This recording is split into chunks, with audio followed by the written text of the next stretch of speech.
So as we're looking ahead, kind of looking at this wild card race, what's your confidence level that Seattle is going to get back into one of those wild card spots? It's not very high right now, as I'm sure you've alluded to. The confidence is not where I think it has the potential to be, which is what's disappointing about it. You are Locked On Kraken, your daily podcast on the Seattle Kraken, part of the Locked On Podcast Network, your team every day. We are the Seattle Kraken.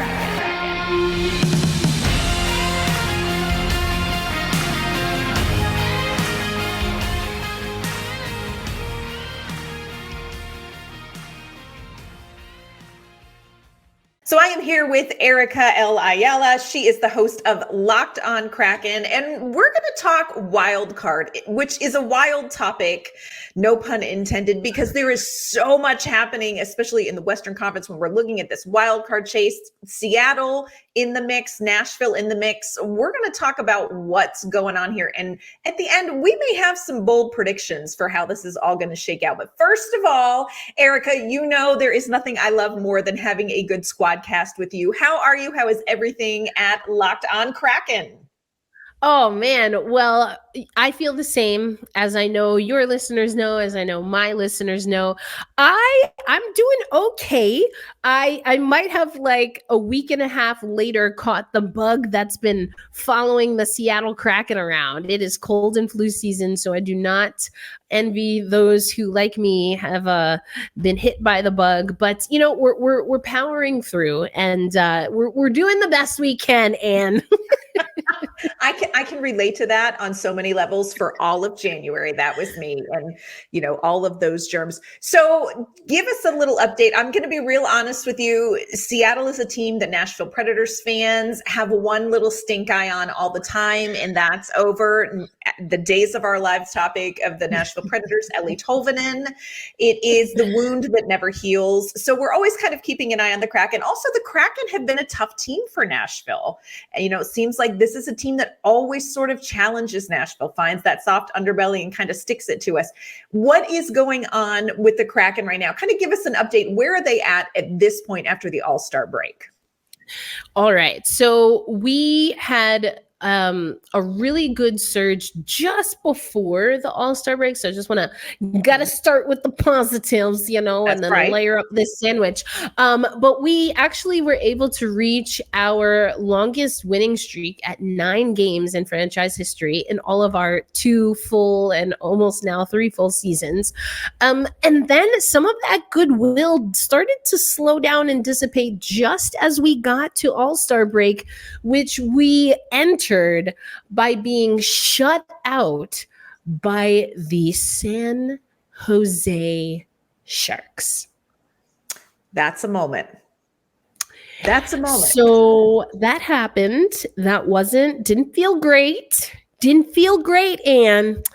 And so we're like, okay, but we were a team that had one of the longer breaks coming out of All-Star. Poor Oliver Bjorkstrand, had to, speaking of the Sands, the Diego, though, he had to cancel his Airbnb in San Diego. Hopefully got a little bit of rest on the other side of All-Star as our representative. And we were like, okay, we've got a longer break. Joey Decord, who it has been basically our go-to netminder, which we did not see to start the season. I was getting a little worried for him. Do we maybe need to get Philip Grubauer now that he's coming back from injury back into things? But we're like, nope, we're going to go with Joey Dax. And I thought he was a little fatigued. We come out and we play a Flyers team that we actually beat right before the Winter Classic, but we know that the power kill is a thing in Philadelphia, and we got bit by the power kill. We gave up a shorty. You never love to see that. Couldn't really convert on our own power play, giving up goals on our own power play, and so it's a little bit of now. What kind of Seattle Kraken team are we going to see on this side of All-Star?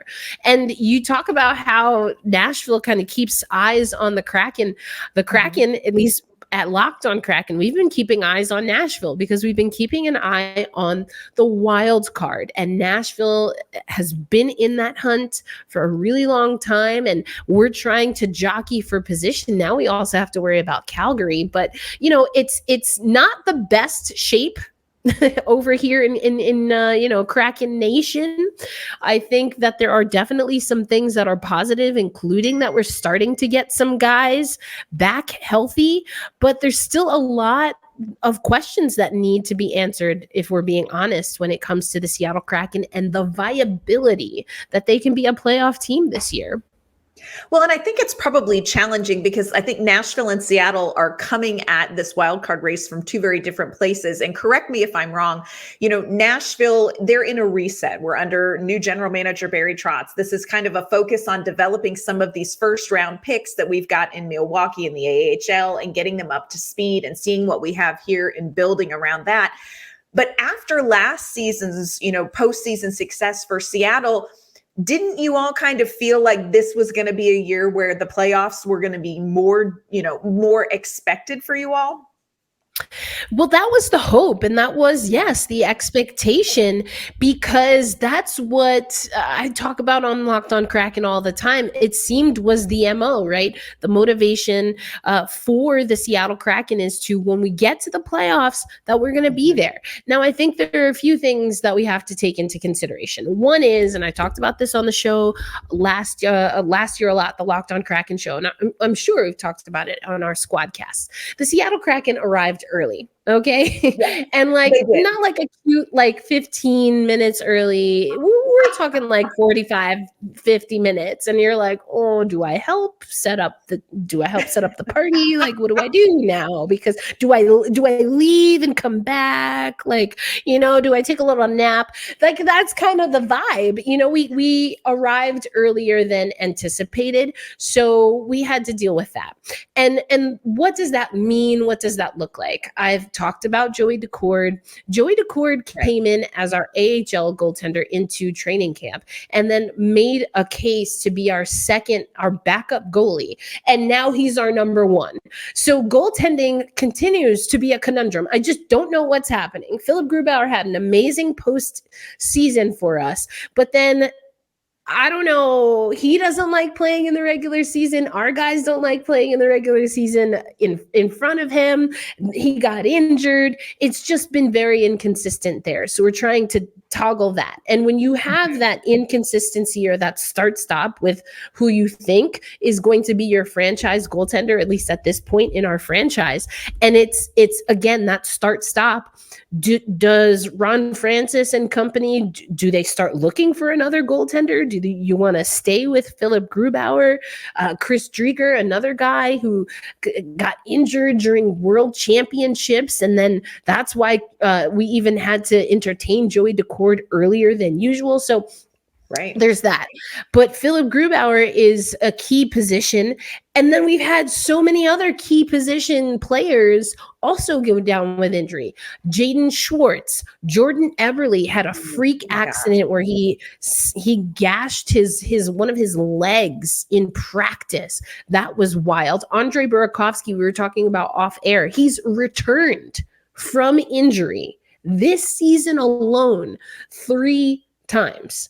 3 different times. And that was well before the halfway point in the NHL season, in our season 3. So there's just a lot going on there.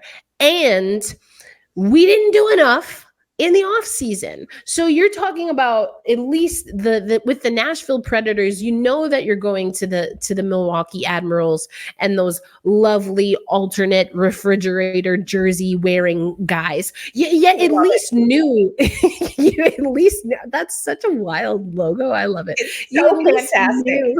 It's so good. You at least knew that was a part of the game plan. Everyone went in, this is what we're going to do. Whereas we've called up Riker Evans. Shane Wright has been up and down. Again, Joey Decord, Chris Drieger, even up and down multiple times. And it's not because we're trying guys out to see how they fit in the future. It's because we don't have enough healthy bodies. And we're trying just to put everything together to make sure that the water's not leaking out of the boat.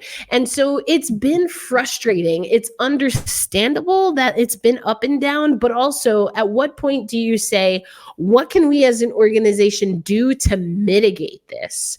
We can't rely on Andre Burakovsky alone. We might need to answer goaltending questions, defensive questions a little bit earlier than we thought that we needed to. And I just don't know that we're seeing enough decisive movement from the top for the Seattle Kraken to, again, confidently step into a playoff role this year. What do you like? You're talking about, so many decisions that you have to make in Seattle. You've got goaltending questions, long-term goaltending questions. You've got players with injury. You're trying to sort of figure out who are the long-term pieces that are gonna be here in Seattle, that are going to get us back to where we want to be, that are going to take us deeper into the playoffs. How do you see things happening and unfolding for the Kraken at the trade deadline? This is the question, and we're on a road trip right now. So including the San Jose game that I mentioned, this would be at the end of this week, or the middle of this week, will be 5 games on the road. And I really think, we know that Dave Haxtell, our head coach, he likes to think kind of 5 games at a time. So I'm reserving the right to answer that question definitively until we get through this road trip, which includes a back-to-back. We're recording on the day we're playing the Devils, and then we play the Islanders the next day. And so I want to take these 5 games. The first game out of the All-Star didn't feel great. We're going to play a Devils team that last time we played them didn't look great, didn't feel great. Same thing with the Islanders. So if the team can start to learn lessons, I think we might see Ron Francis do what he did last year and say, hey, you know what? Maybe we do have enough. If you commit to the style of hockey that we know we can play, I'm going to let you rock. I'm going to let you ride. And if in these next, now 3 games, I guess, the Seattle Kraken don't step up to the plate and are not ready to go, then I do think that Ron has to be aggressive. I think we missed the mark in the offseason. We haven't really been aggressive. And I think you're going to have to quickly find assets to move to make this a more competitive team so that you're not missing a window multiple years over. And right now, I just don't know what those pieces are. Goaltending, I don't think we're going to see change at the trade deadline. There have been conversations about maybe moving a player like Jordan Eberle, maybe even a Will Borgen, Adam Larson. I think I can understand why some of those names are put out there. I still don't think that fixes everything for us, which makes me wonder again, is it even worth trying to make moves now if you don't feel that they're going to be fruitful in the offseason or come the next trade deadline? And the way the Seattle Kraken have been playing, which I think quite honestly is inconsistently, at times uninspiring, and just not really cohesive. I don't know that we have enough to show other teams to get good value, whether that be immediately to make a push or value that we can, to your point, go a la the Nashville Predators and say, you know what, this is our group. We're going to invest in this group, this young group, and really give them the time that they need to develop. I just don't know what the picture is right now for the Seattle Kraken. So as we're looking ahead, kind of looking at this wild card race, what's your confidence level that Seattle is going to get back into one of those wild card spots? It's not very high right now, as I'm sure you've alluded to. Again, for me, it's the consistency. The consistency has been really, really off. I've said this on Locked on Kraken. For me, this is the most inconsistent season for the Seattle Kraken. And I can absorb some of that because of the injuries. This has been the most injured the Seattle Kraken have ever been. And so you can counterbalance that a little bit. But even when we are healthy, even when we did get Burakovsky back, you talk about Eli Tolvanen and his line of Yanni Gord and Oliver Bjorkstrand. They've been our most consistent line, but even that's not great. The offense isn't there. So the confidence is not where I think it has the potential to be, which is what's disappointing about it. If it's like, you know what, you gave it the good college try, a la season 1, then you're like, okay. And then if it's last year where, hey, we had a long win streak like we did this year, again, we extended our longest ever winning streak, and then we can find ways to play that way even when we're losing. That's not happening this year. It's silly mistakes. It's defensive breakdowns. And those are things that, again, what realistically can you do at the trade deadline to get guys to buy into the system, to buy into a checking system, to buy into that you have to start the game on time, boys. You don't get to take the first period off. Oh, yeah. You know, like what do you do? What do you realistically do? So these are some mentality things, and I think it's going to make it tough. And I think the unfair part of sport is that a lot of what I'm saying is going to come down to potentially at some point a coaching change. I was just going to ask you that. And for me, at least right now, I don't think that Dave Haxtell is asking his players to operate in a system that is outside of their skill set. Mm-hmm. If anything, it just seems like I don't know if they're not understanding the system. I don't know if they don't believe in the system, which again goes back to a coaching thing perhaps.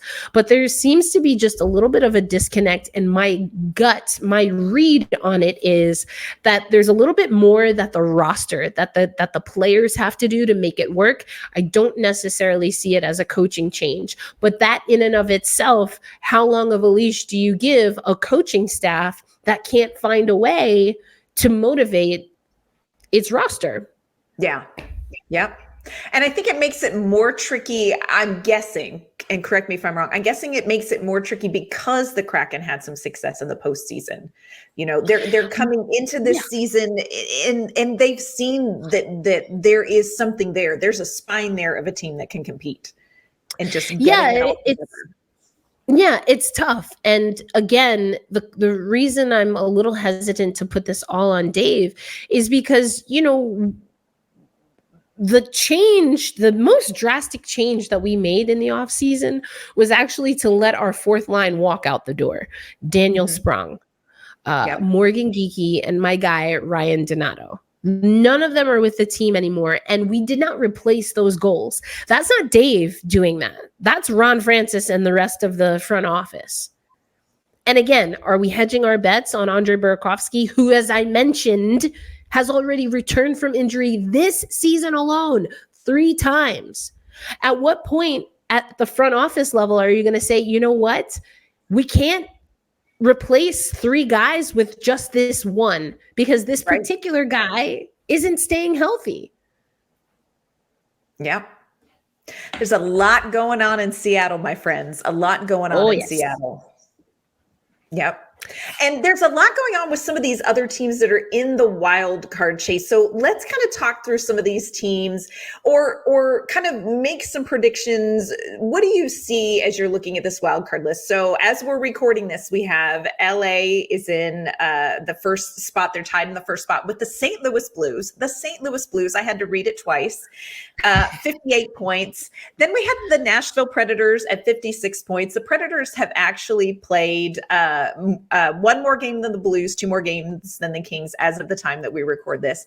You've got the Calgary Flames in 4th in the wild card ranking. And then you've got the Kraken right there with 52 points in the Western here in the wild card. Is there a team that you look at on that list and you jump out and you say, you know what, I think this guy is, as I like to call them, the Vivian Ward of the wild card race. It's a sure thing. Like, wow. You know, I wish I could. Yeah. But, you know, there are just a few things that stand out to me. And again, things that we've talked about on Locked On Kraken. So we've talked about Nashville, and I hear where you're coming from as far as the Kraken maybe being a little bit of a bugaboo.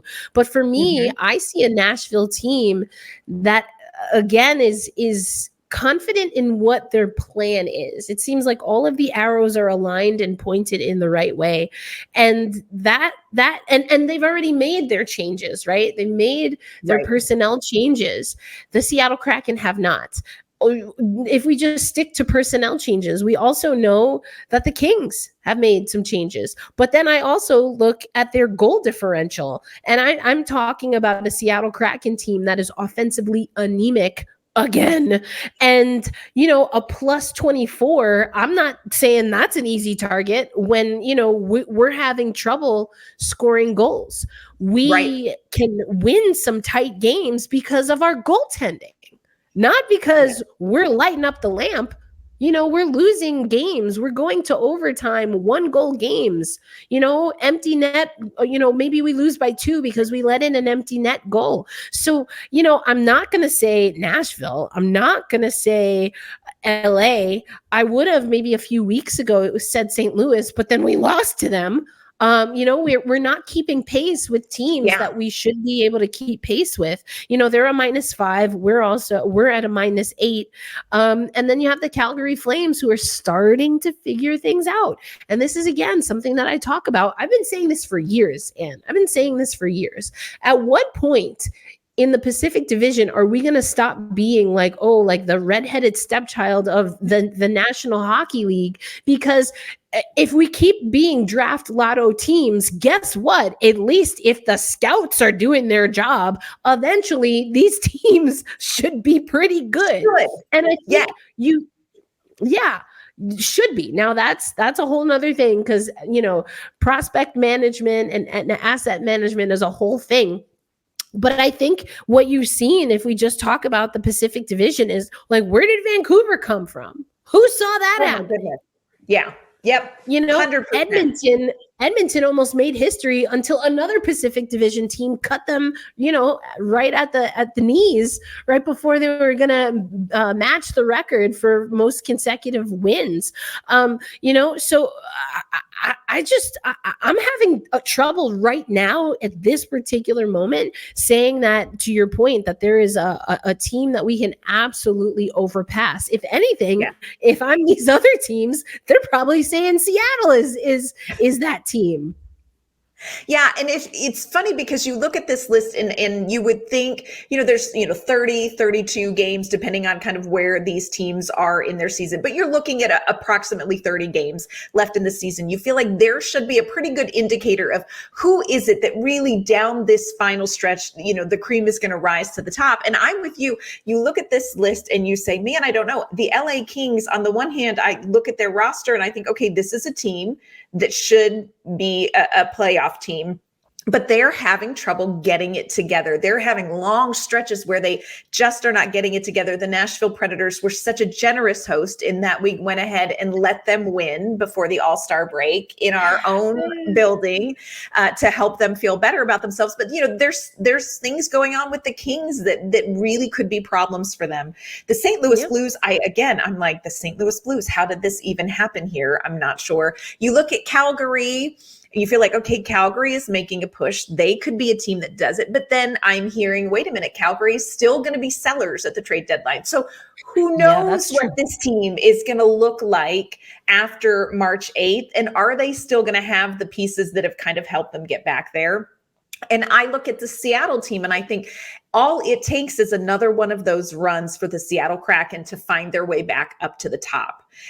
Nashville, as somebody who covers this team, who follows this team, I don't know that anybody really predicted that the Predators would be in a playoff race at this point. But now that they're here, it's a little bit of a tricky situation because you want to make it into the playoffs. This is a team that's got some young players on it and that is not expected to make any sort of a deep postseason run. But you get these young players a first round playoff, series, and you get them some experience. That's valuable experience to know, like, hey, this is the level you play at. This is how you manage the workload at the end of an 82 game regular season. So they want to make the playoffs, but you also have to make decisions that continue to put you on the trajectory that you want to be at 3 seasons from now. That So part. it's such a dance. And it's like, how are those two things going to continue to balance out for the next 30 games for teams like Seattle, for teams like Nashville? And as you look at this list of wildcard teams, I don't see one team where I say this team is going to have it together consistently with healthy players and a roster that can get it done in 30 games. It's a mystery. I think that's fair. I think I have always deferred to, I mean, they've fallen out of that top 3 in the Pacific Division, but again, who saw Vancouver come in? But I think to your point, the LA Kings at least have a little bit of that recency bias in that they, in theory, should know some of that, where the Kraken, what you just described for Nashville is effectively the problem, maybe, for Seattle, is that we didn't calibrate correctly after making, again, a run that arrived earlier than most thought. We got 14 postseason games in our second season, and one of those was a series win over the reigning, at the time, Stanley Cup champions. Yep. And the frustrating part, just if we look at sports business and we look at what it takes, and not that it's easy, but it happens in all sports. I'm a huge baseball fan, and I still cannot believe that the 2015 New York Metropolitans got to the World Series against Kansas City, and then it's like we haven't existed since. Because how much do you just, you can make an error in giving a big contract to someone based on what they did for you last year, and then it just doesn't translate. You can make that mistake. You can also make the mistake in letting someone go, letting someone who was massive or could be game-changing down the road walk out the door effectively for free. And again, the Seattle Kraken, I don't think that they were aggressive. I think they stuck to what they anticipated was going to be the plan in the postseason, with almost a disregard for the fact that we made it to the second round and we're one win away from a Western Conference championship series. That, to me, I don't know that I know all the answers as to what I would have done differently, but it just seems like a missed opportunity, right? Like you're kind of swiping at the fumes of what was, instead of really hanging on to realistically what can get you there. And you arrive early, but then now how can you fix and again recalibrate your measurements to make sure you don't miss the window altogether, which is what we might do. And it's a tough time right now. I'm like freaking out in case your listeners can't hear it, but it's because it's this weird time of the season where, at least from the Seattle perspective, that we're looking retrospective to where we were last year and what we needed to make that push, because we were in a guarantee. We were in I think, a better situation.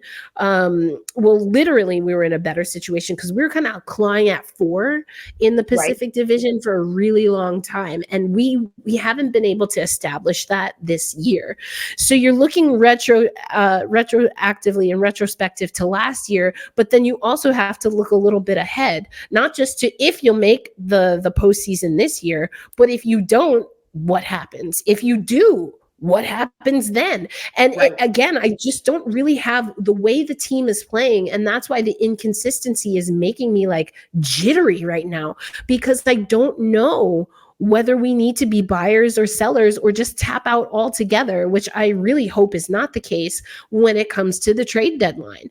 Because my take on it is, whatever happens, we miss the playoffs, we make the playoffs. The Seattle Kraken are on time within their own development to start establishing who are going to be the roots for this team. We don't have a captain. We traded off our captain during the first trade deadline. We again don't have an elite level scorer. I was at All-Star and it was painful. It was the loneliest the loneliest gig in the world, to be the person that was waiting for Oliver Bjorkstrand to come from behind the curtains. Everyone's like, well, I don't think you got to worry about there being a big scrum over there. Not to like, meanwhile, he actually scored. Okay. Like, Thank you very kindly. Yeah, exactly. Like, put some respect on the maestro's name. But the point is that whether this matters or not, and my take is that it doesn't matter until it does. And it matters at a trade deadline. Mm-hmm. If people aren't talking about your team, and if people aren't talking about your players at a trade deadline, leading into the off season, what does that mean when your general manager is going into meetings and trying to get even better pieces than what we have now to build out the franchise? I don't see how that's an easy task right now for Ronnie Francis when our guy got picked last. They're putting no respect on Oliver Bjorkstrand, who's our leading goal scorer. And so, again, that gravitas that you need sometimes to have a leverage when it comes to making negotiations. The All-Star weekend was very clear. It was very clear to me that we're not taken seriously at a national level. Yeah. And that's a problem because we started to get more attention because of because of last year. And then again, because of Joey Decord. But when you ride the guy and you're playing him too much and he's doing everything that he can, and so now he's maybe just above average instead of stellar. And so now we're looking that he's maybe the problem to why we're not winning when it's really that we're not scoring goals. Those things impact what your franchise can do at this time of year. And so, it's just a really tough time right now. And I think that the Seattle Kraken, whatever they choose, buy or seller, they need to be aggressive to get people's attention again. Because if you're not getting the attention by how you play on the ice, then you have to do it by how your team is able to make moves. And right now, that's, again, a part of the concern is that it just feels like we're indifferent in all categories. Yeah. I think one of the things that has been helpful with the Nashville Predators, who are in such a similar situation in a lot of ways with the Seattle Kraken, is that we've had the conversation.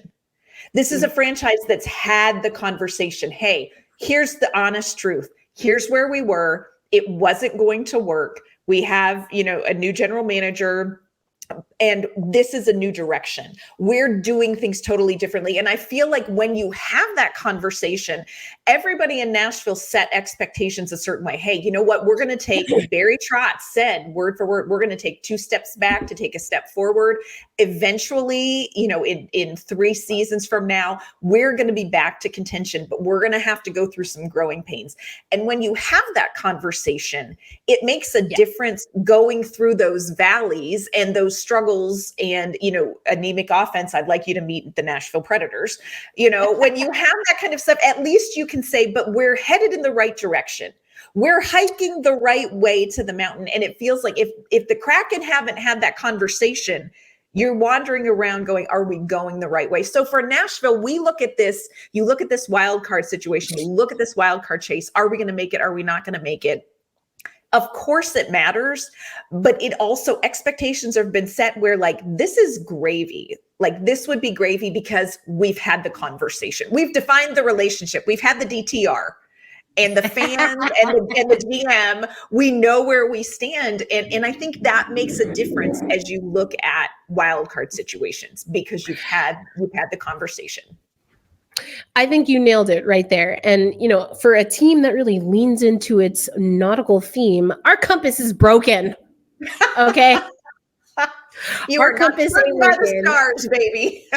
No, we need a new lesson in stargazing, star reading and navigation, because yes, it feels like we're in limbo. And also this is a completely not related to anything regarding wildcard, but I wanted to put out there, and forgive me if you did an episode on this and I missed it, but how did we feel about Philip Forsberg not having maybe a little bit more respect put on his name at All-Star? Because if I had a vote, he would have been MVP for me, but I don't know. Yes. I know. What's so funny is you talked about kind of the situation with Oliver Bjorkstrand at All-Star, and it almost sort of felt like Philip Forsberg was going to the All-Star because, every team has to send someone. And meanwhile, everybody in Nashville's like, oh, you're getting the guy. Like you want this guy, you want to be here. And, didn't participate in the skills competition, a little bit offensive, because let me tell you something, what Philip Forsberg, just put him in stick handling. He doesn't need to win $1 million. Okay. We signed him to a fat contract. He doesn't need Connor McDavid's million, but just let him show you some stick handling and get that respect. So when he performed the way that he did in that All-Star game, we were like, that's right. He's more than a mustache. He's more than a mustache, y'all. Now, what I will tell you that is very funny is after the All-Star game, we got a chance to talk with Philip Forsberg about his experience. He had a great time, talked about how much he loved being able to connect with these guys because, these guys compete against each other and they're in and out of, the arenas and don't connect. So he got to really get to know some of these guys. And we said to him, look, just between us, you need to tell us, a little offended about not getting the MVP. And Philip Forsberg, in total Philip Forsberg style, said, no, of course not. Austin was our captain and he led that team and he 100% deserved it. And I thought, you are even better than we thought. You're even better than we thought. Wasn't he like the fourth best scorer on his own team? Like, I don't know. The math ain't math. That's NHL All-Star math for you. It is. So it's a very similar situation. You have, teams like Seattle, you have teams like Nashville who we're off kind of wandering in the wilderness, but there are pieces there that people need to be talking about. People need to be talking about who's on your roster. And I feel that. I feel that in my bones, sister. Yep. Yeah. So, All-Star format didn't do either one of our teams any justice there, but our guys came through. And if, Matty Beniers hadn't gotten forechecked into oblivion, he probably would have performed well too. But Eberle and now Bjorkstrand, every time we've had a person in the All-Star game that could actually participate, they have scored. So I don't know. I'm just saying. Something's good. Something is good in the water in Seattle. Something is good. Something is good. Here's hoping, though, that they can just believe it. I really don't like to comment on the confidence of professional athletes because I feel like on a day-to-day basis, they probably carry a lot more confidence than I ever do. So, I don't like doing that. And there is something to just being like, yeah, I've been here before. Like we've been here, we've done this, we know what it takes, and we're willing to do what it takes to buy in. And I was a little bit skeptical when Ron was like, nope, we're not making moves at trade deadline. I'm going to let these guys rock. I was like, oh, okay, what is that? Reverse psychology. But it worked. They really, they buckled in. This team, I think it's going to be a little bit more of, I don't want to do this, but I will. So you've got 3 games to get it together. And if not, I'll take it from here. And so I don't know. It's going to be, like I said, I want to see what these next 5 games are going to look like for Seattle. I think there is a scenario where they come out and they get their mindset right and really make a strong push and start supporting. Joey Daccord had a 35 save performance and in a loss to Philadelphia, a 1-goal loss to Philadelphia. You can't squander those. You can't. Right. So you got to push through that. I think there's a scenario where they push through it. I think there's also a scenario where they don't figure it out. And so what is Ron Francis willing to do? What is the plan and how, if at all, does the plan change based on whether we are a playoff team this year or not? I think we have to be aggressive either way.